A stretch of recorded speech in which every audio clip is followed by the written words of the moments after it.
Hi friends, நான் இன்னைக்கு ஒரு ஃபேமஸான ரெசிபி கொண்டு வந்திருக்கேன். ஸோ இதை பார்த்தோன்னே நிறைய பேத்துக்கு தெரிஞ்சிருக்கும். இது வந்து பார்த்தீங்க அப்படின்னா தம் அடை தாங்க. எப்படியோ பர்ஃபெக்டான ரெசிபியை கண்டுபிடிச்சு செய்யவும் செஞ்சாச்சு. ஆனால் இதில் ஒரு விஷயம் என்ன அப்படின்னு பார்த்தீங்கன்னா, பேக்கிங் டைம் அப்படிங்கிறது ரொம்ப ரொம்ப இம்பார்ட்டன்ட். இதை ஃபஸ்ட் டைம் பேக் பண்ணிவிட்டு இதை வந்து என்னால் பீஸ் போடும்போது முட்டை மிட்டாய் மாதிரி சாஃப்டாக வந்து ஸ்க்ராப்பரில் வச்சு போடலாமா, இல்லை வந்து இந்த மாதிரி போடலாமா அப்படின்னு சொல்லி நான் யோசிச்சுட்டு இருந்தேன். ஃபஸ்ட்டு ட்ரை பண்ணேன். ஸ்க்ராப்பர் வச்சு பண்ணும்போது எனக்கு உள்ளேயே வந்து போகலை. மேலே ரொம்ப கிறிஸ்பியாக இருந்துச்சு, கீழே வந்து ரொம்ப சாஃப்டாக இருந்துச்சு. இந்த பேலட் நைஃபை வச்சு ட்ரை பண்ணியிருக்கேன் பாருங்கள். மேலே அது கட் பண்ணும்போதே உங்களுக்கு அது தெரிஞ்சிருக்கும். மேலே வந்து பார்த்திங்கன்னா உடையும், கீழே வந்து ரொம்ப ரொம்ப சாஃப்டாக இருந்துச்சு. எப்படியோ போராடி பீஸ் போட்டாச்சு. அடுத்தது வந்து பார்த்தீங்க அப்படின்னா, ஒரு கையில் ஃபோனு, ஒரு கையில் வந்து பேலட் நைஃபு.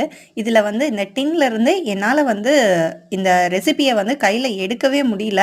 ரொம்ப சாஃப்டாக இருந்துச்சு, உடஞ்சிடக்கூடாது அப்படிங்கிறதையும் வந்து பார்த்துட்டு இருந்தேன். ப்ளஸ் டின்னு வேறு நழுவி நழுவி போச்சு.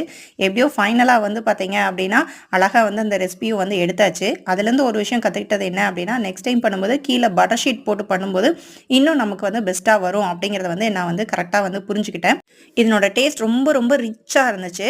ஸோ அதுவும் இல்லாமல் தேங்காய் பால்லேருந்து இது செஞ்சேன். கொஞ்சம் கூட வந்து தண்ணி ஆட் பண்ணாமல் தலைப்பால்லேருந்து செஞ்சதுனால டேஸ்ட் பயங்கரமாக இருந்துச்சுங்க. அது எப்படி இருக்குது அப்படிங்கிறத நீங்களே பாருங்கள். மேலே நல்லா கிறிஸ்பியாகவும், கீழே வந்து பார்த்திங்கன்னா சாஃப்டாகவும் இருந்துச்சு. அதை என்னால் கரெக்டாக காட்ட முடியல.